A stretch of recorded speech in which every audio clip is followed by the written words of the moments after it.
Hola, hoy hablaremos sobre José,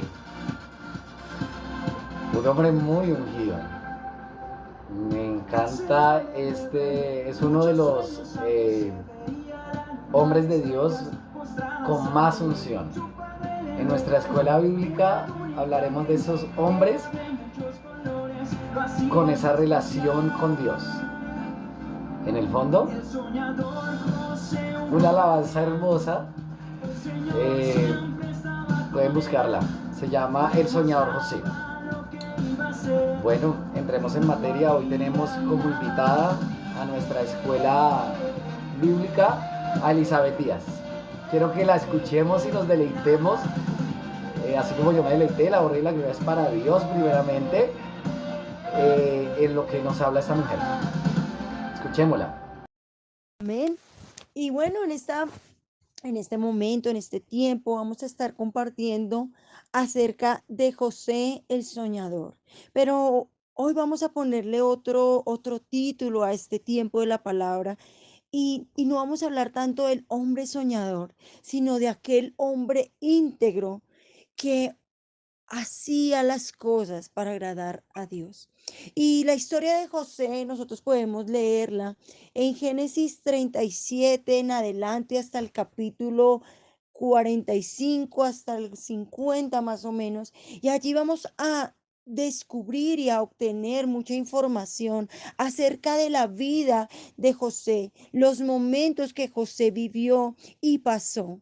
Y durante esta semana hemos estado hablando de el ayuno, ¿sí? De cómo varios hombres en la palabra de Dios tomaron momentos específicos para apartarse, para orar y para presentar ayuno delante de Dios. Pero bíblicamente en estos pasajes no vamos a encontrar una cita específica donde hable de un momento de José ayunando. Pero si nosotros entendemos y comprendemos lo que significa el ayuno es dejar que el Espíritu Santo de Dios crezca en nosotros para que nuestra carne mengue. Y nosotros podemos darnos cuenta en varios momentos de la vida de José cómo el Espíritu Santo de Dios estaba de manera clara y directa en todo lo que él hacía y su carne menguaba aún a los deseos que él podía haber tenido.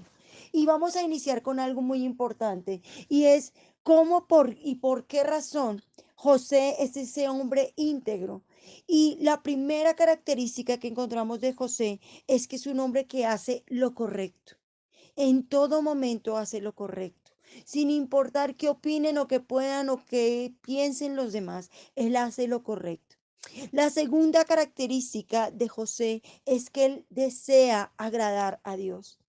Todo lo que él hace, todo lo que él realiza, tiene la intención de agradar a Dios.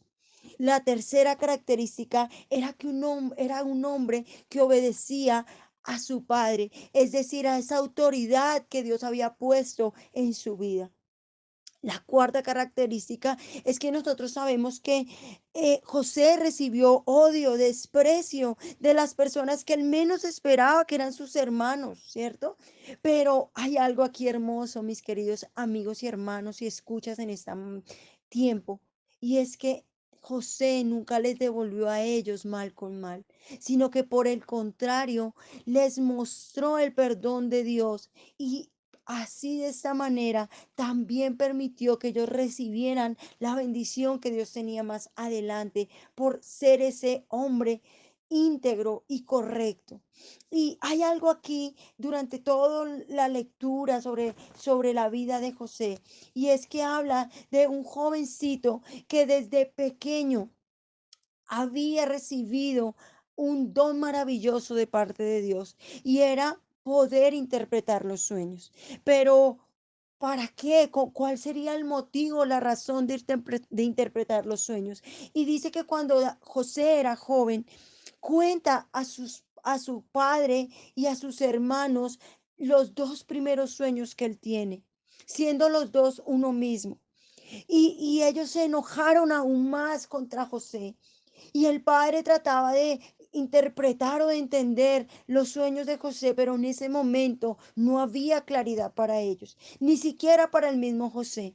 Solamente él los compartió con sus hermanos y con su padre para ver si de pronto recibía alguna respuesta de parte de ellos. Pero no era así. El Señor tenía algo más que él tenía que pasar, que él tenía que vivir para que el Señor llevara a fin eso que él tenía para la vida de José.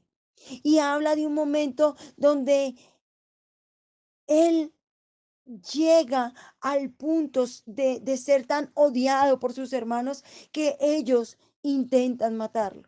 Pero uno de sus hermanos, su hermano mayor, Judá, lo impide.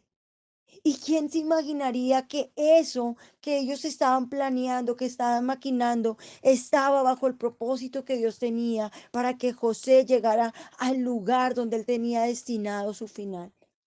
Y llegan ellos y cuando Judas les dice a ellos, no, no, no lo vamos a matar, sino que lo vamos a vender, pasa algo duro, difícil en la vida de José y es irse como esclavo. Yo no sé si ustedes se imaginan lo difícil que es estar en una tierra donde tú no conoces a nadie, donde no conoces nada y llegar como esclavo. Y nosotros sabemos que en estos tiempos, pues, no, esa palabra no tiene tanta magnitud como la tenía aquel momento. Porque uno sabía que ser esclavo o entendían que ser esclavo era pertenecerle a otra persona. Tenían que vivir y hacer lo que esa persona que te había comprado ordenara.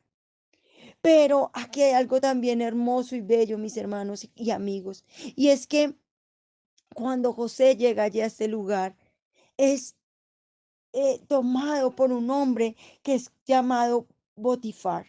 ¿Sí? Potifar, él lo lleva a trabajar junto con él. Y José halla gracia delante de los hombres, de los ojos de Potifar. Y Potifar lo coloca allí para que él sea como el administrador de todas sus cosas. Y Potifar ve cómo él es bendecido en todo lo que él hace, todo lo que hace José es bendecido en gran manera. Y gracias a esa bendición de José, la casa de Potifar también recibe esa bendición. Pero otra vez, nuevamente viene algo sobre la vida de José. Y es que la mujer de Potifar coloca su mirada sobre este joven. Y intenta seducirlo una y varias veces. Y llega un momento donde ella lo desnuda a José para que José la tome. Pero es aquí, mis hermanos, donde yo les digo que el Espíritu Santo de Dios está sobre José a tal manera que José puede decirle no a los deseos de la carne, porque estoy seguro que esta mujer era hermosa. Era la mujer de un egipcio, era una mujer importante. Yo me imagino que su cabello, su piel era tan cuidada. Pero a pesar de eso, a pesar de lo hermosa que pudo ser ella, José dijo no y huyó y salió corriendo y le dijo no a eso. Y allí nuevamente se comporta como un hombre íntegro y correcto. Porque él sabía que de pronto ahí nadie lo estaba mirando. Él pudo haber caído, él pudo haber estado en ese momento con ella y nadie lo hubiera sabido, pero él sabía que delante de Dios ese pecado no estaría oculto. Por esa razón él corre, huye, ¿cierto? Y luego viene algo difícil nuevamente, y es que ella lo acusa injustamente. Y al hacer estas acusaciones a José los llevan a la cárcel. Pero otra vez allí está el propósito de Dios. Nuevamente allí está la cobertura de Dios, que en medio de ese tiempo difícil Dios extiende su misericordia. Y al llevarlo allí encarcelado, hay un momento donde dos hombres le cuentan sus sueños y José logra interpretarlos. Y al interpretar esos sueños se dan tal cual como los interpretó. Pero no era allí el final, no era allí el momento solamente, sino que luego ese hombre que fue salvado de la muerte, de acuerdo a lo que le había interpretado José, le cuenta al faraón que hay un hombre en la cárcel que es capaz de interpretar los sueños que él estaba teniendo, dos sueños que atormentaban el corazón del faraón. Y entonces traen a José delante del faraón y él interpreta de manera correcta esos sueños que él tenía. Y es tan hermoso saber, mis queridos hermanos y amigos, que cuando él está frente al faraón, él dice que es el Señor quien le está mostrando al faraón lo que tiene para su pueblo.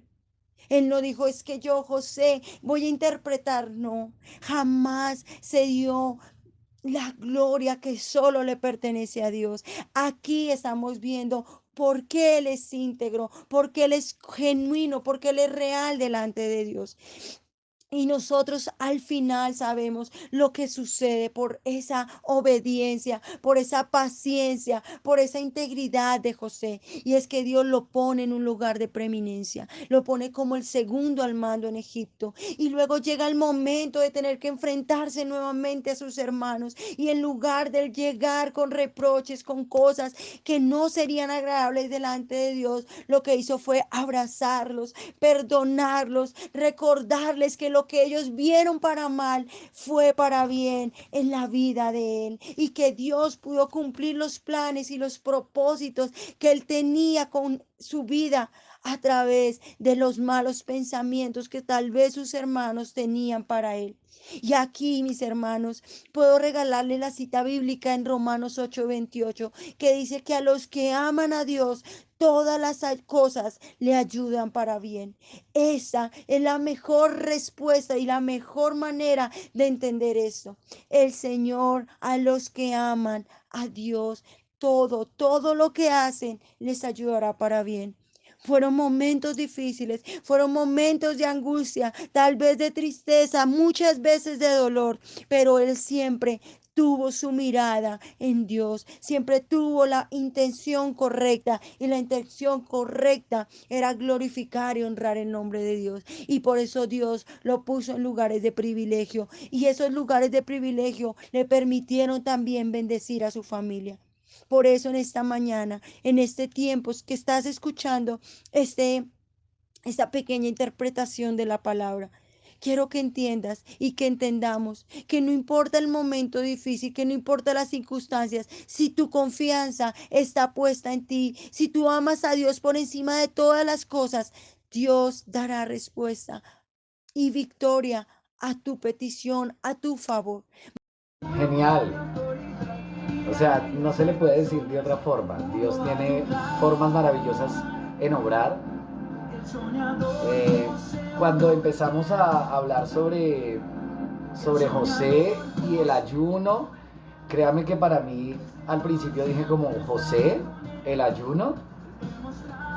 Y bueno, yo quiero regalarles, aparte de lo que acabamos de escuchar, un audio de un varón, porque esto no fue que hablemos y ya, no, eso fue llevado a los atrios de Dios y buscando en la Biblia y enfocándonos. Y bueno, escuchemos esto, lo que nos va a decir un pastor. La honra y la gloria es para Dios. Vamos a dejarlo por ahora en anonimato, pero es una confirmación.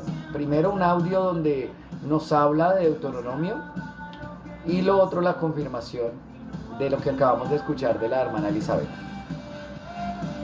Pues David, lo que compartimos ayer en el pasillo, por así decirlo, yo te compartí acerca de Deuteronomio 29:29, que dice que las cosas secretas pertenecen a Dios, las reveladas pues a nosotros y a nuestros hijos, y que hay cosas que quizás no están escritas, pero que nosotros no podemos asumir como tal, y hacer obviamente una doctrina, pero sí entrever que la actitud y la templanza y el carácter de José, pues nos lleva a pensar que él tuvo muchos, pero muchos momentos de espiritualidad. Toda su vida prácticamente fue en comunión con Dios.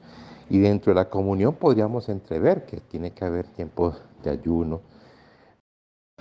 Este es el otro audio, ya con la confirmación, después de haber elaborado y haber hecho un devocional con él y orar y haberle mostrado lo que Dios había hecho a través de Elizabeth. Esto nos dijo: Gloria, gloria, gloria a Dios, David. Qué buena enseñanza, bien aterrizada, bien argumentada y sobre todo pues bien cimentada en la palabra. Que Dios te bendiga a ti, bendiga a la sierva que compartió la palabra. Y bueno, creo que ya resumimos lo que es la charla que quedó en el pasillo pendiente. En la Biblia no aparece ningún texto donde argumenten que José ayunó, pero sabemos que por el carácter, la templanza, la integridad, definitivamente este hombre era lleno del Espíritu. Y creemos que, aunque la Biblia no lo resalta, no podemos dejar de decir que José quizás en algún momento no lo hubiera hecho. La honra y la gloria siempre será para Él. Y yo quiero que terminemos este espacio de fortalecimiento eh, con una oración. Hermanita Elizabeth, te escuchamos, Dios te bendiga y pues gracias por este espacio y la honra y la gloria para Dios. Bendito Dios y Padre Celestial, te damos muchas gracias, Señor. Gracias por lo que tú nos permites, Señor, hoy aprender a través de José, Señor. Padre, gracias porque vemos en él un hombre que se dispuso a servirte únicamente a ti, Señor. Hoy oramos, Señor, para que nosotros también podamos imitar, Señor, esa manera correcta de vivir, esa manera correcta de hacer las cosas para ti, Señor. Dios mío, yo te doy gracias por tu palabra, Señor. Te pido, Señor, que nos permita, Señor amado, cada día, Señor, comprender y entender esos planes perfectos que tú tienes para con nosotros, Señor. Aún en medio de la dificultad, aún en medio del problema, aún en medio de la escasez, Señor, no lo sé, podamos ver, Señor, que tú todo lo tienes bajo control y que tus propósitos y planes son aún más altos y más grandes que los nuestros, Señor. Yo te doy gracias, Padre, te bendigo y te alabo y te agradezco, Señor, por permitirnos en este tiempo compartir tu palabra, Señor. Y te pido, Señor, que cualquier interpretación equivocada que le hayamos podido dar, Señor, tú tengas misericordia de nosotros, Señor, y nos ayudes, Padre, para también, Señor, hacer las cosas como las hacía José, de la mejor manera, porque es para glorificar tu nombre. Te damos gracias, te bendecimos y te alabamos en el nombre de Jesús. Amén, amén y amén. Bendiciones para todos. Bueno, recordemos que este espacio está siendo eh, logrado gracias a Dios, a Jesucristo que nos está acompañando, al Espíritu Santo que está ahí hablándonos. Pero pues terrenalmente hace parte del grupo de oración de Colombia al Mundo. El grupo administrativo, en su cabeza primeramente Jesucristo y su servidor David Campos, vio la necesidad de crear esta escuela bíblica. Ahorita en unos minutos veremos otra historia, otro varón escogido y tendremos otra invitada. Entonces, listos, esto está cada vez más bueno. El Señor Jesucristo te bendiga.